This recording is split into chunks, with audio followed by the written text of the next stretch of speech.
पूरी दुनिया का सबसे एडवांस सिस्टम अगर कोई फेल कर सकता है तो नाम उसका ईरान है। मेरे दोस्तों, चाइनीज सेलर ने समुद्र में अपनी नाव पर खड़े होकर वीडियो बनाई है कि ईरान की मिसाइल आ रही है और नीचे से पेट्रियट एयर डिफेंस सिस्टम की मिसाइलें दे दनादन निकल रही है।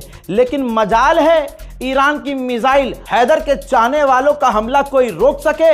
अरे क्या जुल्फकारी हमला किया है भाई साहब। मिसाइल दंदनाती एयर डिफेंस सिस्टम के रॉकेट न रोक पाए, कई रॉकेट दागे गए, कई। भाई दुनिया का सबसे खतरनाक एयर डिफेंस सिस्टम है और ईरान की मिसाइल को यह ना भेद पाए, और ईरान की मिसाइल सीधा जाकर यूएई के ऑयल फैसिलिटी पर बूम।我靠，这他妈连着多少个大火箭呢？这是，我的妈呀，连着4个！哎呦，拦截，握日，靠，这拦截导弹失败了！我天，失败了！我操！哎呦，富加拉呀，这是，嘣！我靠 shit！ वहीं ईरान ने कल कहा था कि अगर हमारी ऑयल फैसिलिटी उड़ाई है इजराइल ने तो हम इलाके में तमाम ऑयल फैसिलिटी को उड़ाना शुरू कर देंगे। उधर ईरान ने कहा और इधर ईरान ने कर दिया। ईरान ने ओमान की फैसिलिटी को उड़ा दिया, ऑयल फैसिलिटी को। आप कहेंगे रजा भाई बार बार बता रहे हो। अरे मुन्ना, बार बार इसलिए बता रहे हैं मेरी जान कि अभी तक उस ओमान की ऑयल फैसिलिटी में आग लगी है।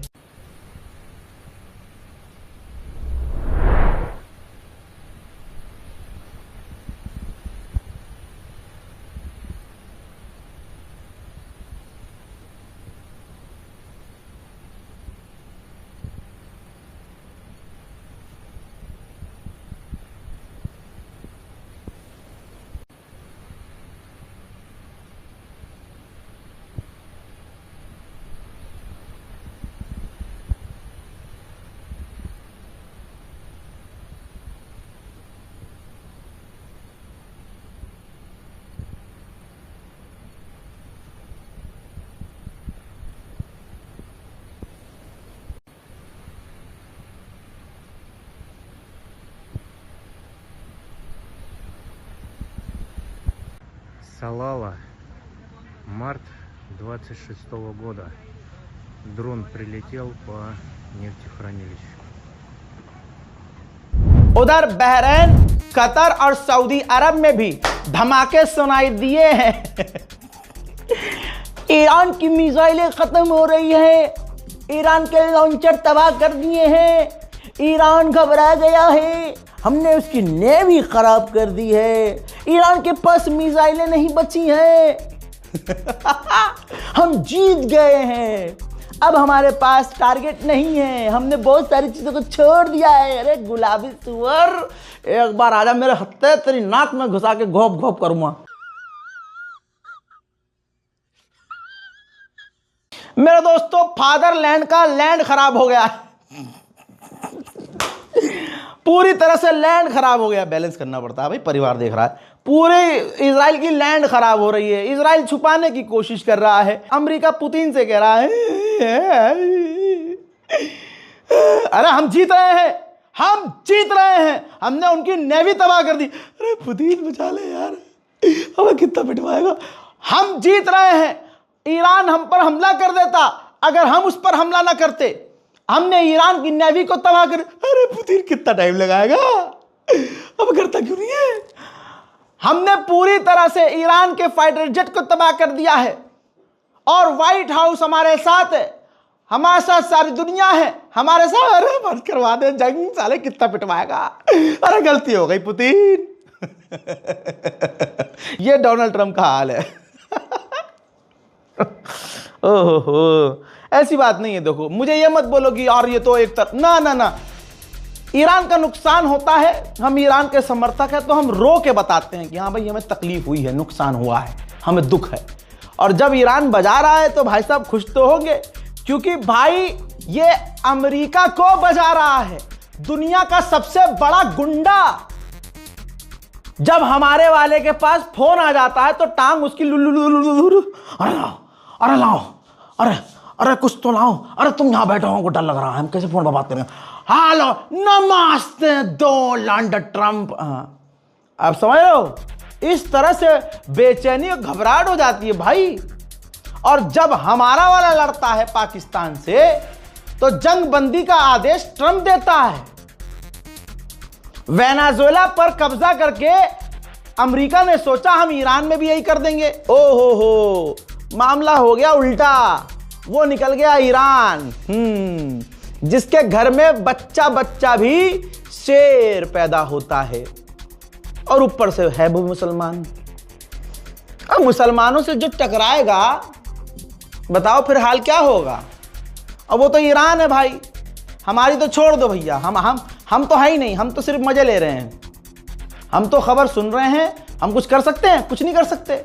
हम तो जबानी तौर से ईरान का साथ दे सकते हैं, लेकिन लानत है उन लोगों पर जिनके न ये धर्म की जंग है, जिनके न ये देश की जंग है, जिनकी न ये जबानी जंग है। यहूदी और मुसलमान के बीच जंग है, और सुअर नीचे करे। क्या कहा कि भाई हमने सब कुछ ईरान का तबाह कर दिया। IRGC ने पता है क्या धमकी दी? लंबी जंग के लिए हम तैयार हैं, आओ। अब मेरे दोस्तों, दुबई जो अपना चलाता था, उसकी जो फेस वैल्यू थी, नाम ब्रांड था भाई, कि और दुनिया की तमाम बड़ी बड़ी कंपनियां जैसे गोल्डमैन और भी बहुत बड़ी बड़ी कंपनियां हैं, वो दुबई में थी। आपको पता है, उन कंपनियों ने अपने स्टाफ से, उन कंपनियों में जो UAE में बड़ी बड़ी कंपनियां, उन्होंने अपने स्टाफ से कह दिया है भैया अपने घर चले जाओ। मेरे दोस्तों, डोनाल्ड ट्रंप को मजबूर कर दिया है ईरान ने कि जो काम वो नहीं करता था उसे करना पड़ेगा। रिपोर्ट यह है कि कैलिफोर्निया को इमरजेंसी में डोनाल्ड ट्रंप आदेश देने वाला है कि जल्दी जल्दी तेल की प्रोडक्शन बढ़ाओ। दोस्तों, अमेरिका तेल एक्सपोर्ट नहीं करता है ज्यादा, बल्कि वो अपने भविष्य के लिए, फ्यूचर के लिए बचाता था। अब डोनाल्ड ट्रंप कैलिफोर्निया से कहने वाला है, अरे भैया पिछवाड़ा बचाना है मुझे, जल्दी जल्दी तेल दुनिया को एक्सपोर्ट करो, वरना पूरी दुनिया का प्रेशर मुझ पे ही होगा। मेरे दोस्तों, आप सोच नहीं सकते बेचारे ट्रंप का हाल क्या होगा। इस रिपोर्ट को शेयर कीजिए, मेरा नाम याद रखिए, नाम रजा, अंधभक्तों की सजा। हम पूरी तरह से ईरान के साथ खड़े हैं। अरे अंधभक्त साले नाले में पड़े हैं।